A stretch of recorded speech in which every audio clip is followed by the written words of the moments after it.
Thank you for joining me. In this session, we'll be learning how to create tickets inside of TeamHeadquarters. Create new tickets by clicking on the New Ticket button at the top of the screen. The first thing we need to do is select a queue to put this ticket into. Click on the Search button, and you're presented with a grid and some choices. These choices give you both ticket queues and project ticket queues.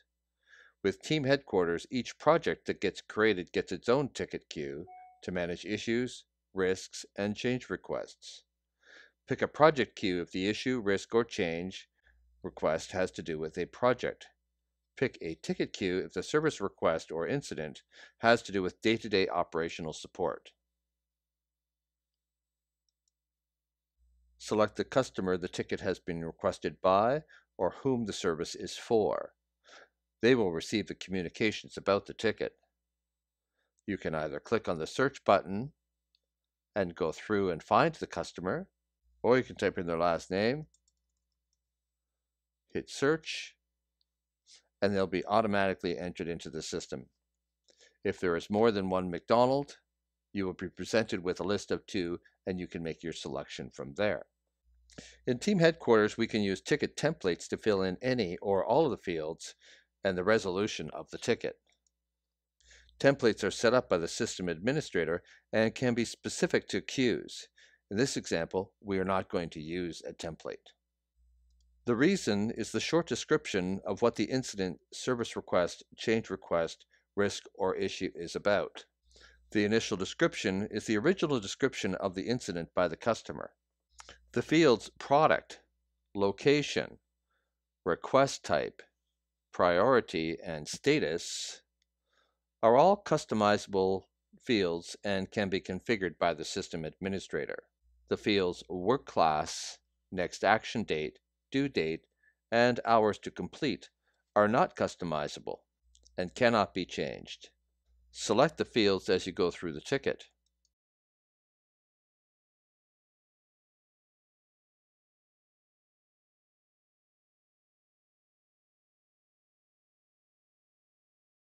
The work class can be either support, planned, or operational.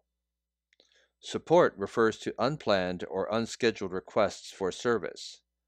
Planned work refers to task-oriented work defined by a project manager or an operations person. Operational work refers to either planned operational work or unplanned operational support. In this case, this will be a support issue. The comment refers to the details of the update. These details can be included in customer communications or roster updates. In the comments section, you can charge time to other objects within the system. These can be other tasks, events, tickets, and projects.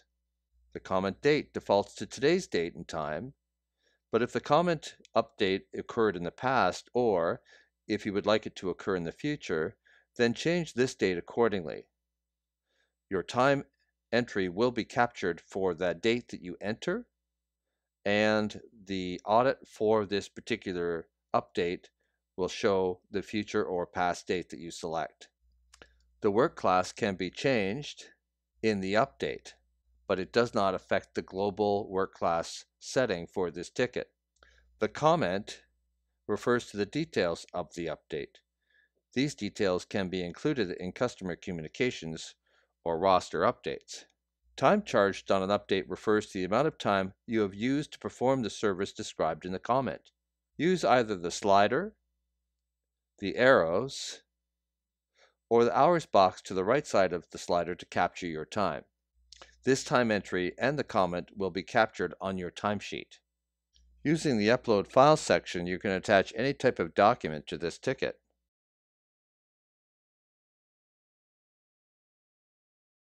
This document will reside in the Files tab located at the top of the ticket. It will also reside in your Documents section along the left-hand menu. In the Roster and Notifications section, we can set the roster and notify customers and external resources. Setting the roster refers to assigning the individuals that will work on this ticket.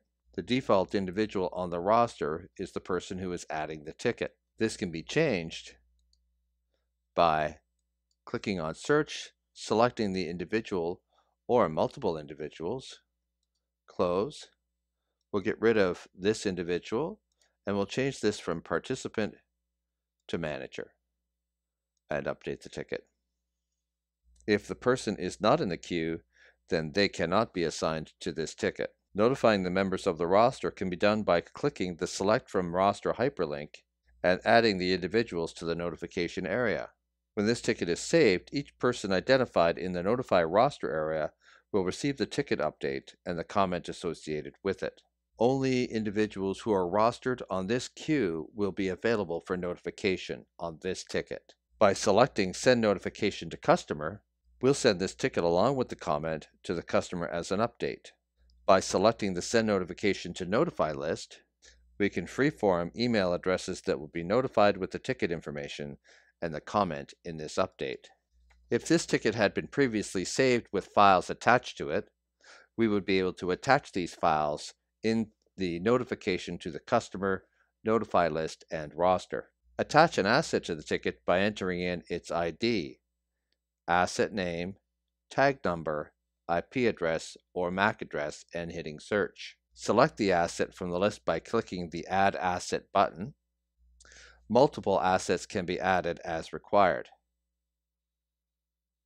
When a ticket is resolved, the state of the ticket is changed from open to closed, and the resolution in full detail is entered in the resolution field. When the notifications are selected, the customer, roster, or notify list will receive the resolution to the ticket, as well as the comments and ticket summary. That is all for adding a ticket.